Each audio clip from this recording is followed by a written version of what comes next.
किसान की चतुर बेटी। कभी एक छोटे से गांव में रामलाल नाम का एक गरीब लेकिन ईमानदार किसान रहता था। उसका घर मिट्टी का था, छप्पर से ढका हुआ। सुबह वह अपने बैल लेकर खेतों में जाता और शाम को थका हारा लौटता। उसकी पत्नी का देहांत कई साल पहले हो चुका था और अब उसकी दुनिया बस उसकी बेटी सीता थी। सीता उम्र में करीब 16-17 साल की थी, पर समझ में पूरे गांव से आगे। वह अपने पिता का हर काम करती, खेत में हल चलाने से लेकर घर का सारा कामकाज। पर उसकी सबसे बड़ी खासियत थी उसकी चतुराई और समझदारी। गांव के लोग कहा करते, रामलाल तेरी बेटी तो सोने की चिड़िया है, इसे पढ़ा लिखा देता तो बड़ा नाम करती। रामलाल हंस देता, भाई किस्मत ने खेत छोटा दिया, वरना बेटी की उड़ान आसमान छू लेती। एक अजीब ऐलान। एक दिन गांव में अफवाह फैली कि राजा खुद अपने राज्य में घूम रहे हैं और लोगों की समझदारी परख रहे हैं। जो भी राजा के 3 सवालों का सही जवाब देगा, उसे सोने का हार, 5 एकड़ जमीन और दरबार में सम्मान मिलेगा। गांव के चौपाल पर हड़कंप मच गया। सब सोच में पड़ गए, कौन जाएगा राजा के सामने? अगर जवाब न आया तो सजा हो सकती है। रामलाल घर लौटा और बेटी को सारी बात बताई। सीता कुछ देर सोचती रही और बोली, बाबा आप जाइए, मैं आपके साथ चलूंगी, जवाब मैं दूंगी। रामलाल चौंक गया। बिटिया वो राजा है, दरबार है, सैकड़ों लोग होंगे, अगर गलती हुई तो क्या होगा? सीता ने मुस्कुराकर कहा, बाबा जब सच्चाई हमारे साथ है तो डर कैसा? मैं सोचूंगी, समझूंगी और जवाब दूंगी। रामलाल के मन में डर भी था, पर बेटी पर विश्वास भी। अगले दिन सुबह वे साफ कपड़े पहनकर शहर की ओर चल पड़े। रास्ते में लोग पूछते, कहाँ जा रहे हो रामलाल? वह मुस्कुराकर कहता, बेटी की बुद्धि परखने दरबार जा रहा हूँ। दरबार का नजारा राजा का दरबार सोने की दीवारों से सजा था। चारों ओर रेशमी पर्दे, सैनिक, मंत्री और दरबारी बैठे थे। राजा के चेहरे पर रौब था लेकिन आंखों में उत्सुकता। राजा ने कहा, आज मैं 3 सवाल पूछूंगा, जो इनके सही जवाब देगा उसे सम्मान मिलेगा, लेकिन गलत जवाब पर सजा भी तय है।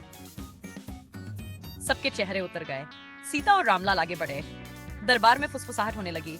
एक किसान की बेटी, क्या ये राजा के सवालों का जवाब दे पाएगी? राजा ने मुस्कुराकर कहा, तुम कौन हो लड़की? सीता ने झुककर प्रणाम किया, महाराज मैं गांव की बेटी हूँ, किसान रामलाल की संतान।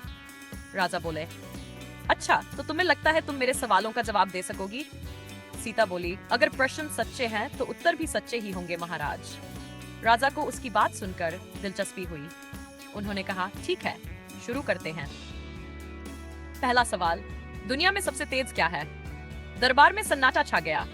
कोई बोला हवा, कोई बोला घोड़ा, तो कोई बोला राजा का आदेश।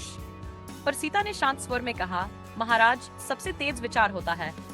हवा को पकड़ सकते हैं, समय को माप सकते हैं, पर विचार एक पल में यहाँ से वहां पहुंच जाता है। अभी मैं आपके सामने खड़ी हूँ और अगले ही क्षण अपने मन में सूरज के पास पहुंच गई। यही इसकी गति है। राजा मुस्कुरा दिए, सुंदर जवाब लड़की, विचार वाकई सबसे तेज है। दुनिया की सबसे कीमती चीज क्या है?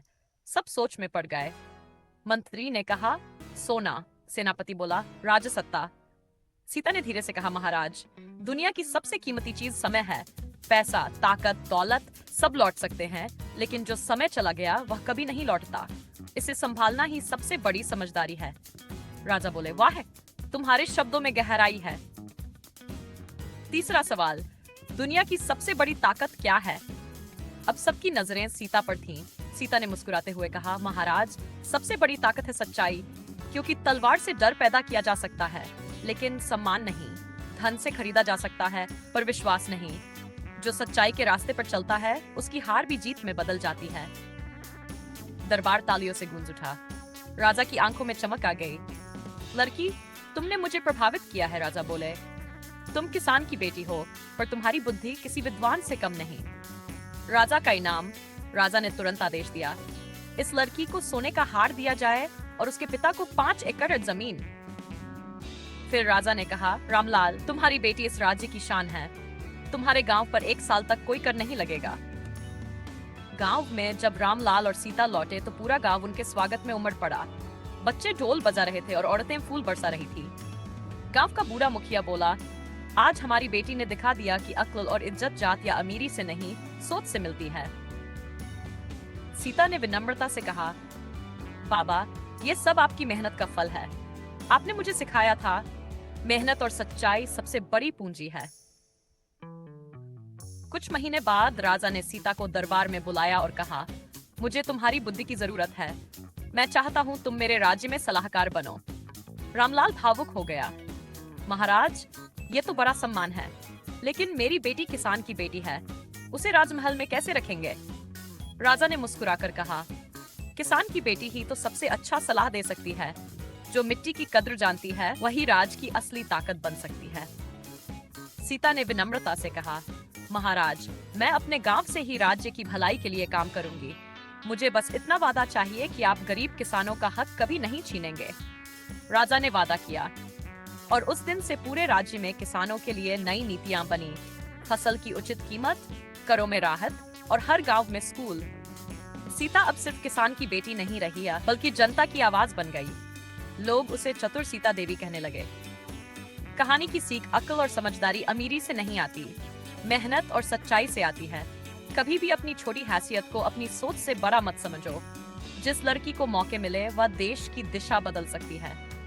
किसान की बेटी, मजदूर की संतान, सबके अंदर प्रतिभा का सोना छिपा है, बस किसी को उस पर विश्वास करना होता है।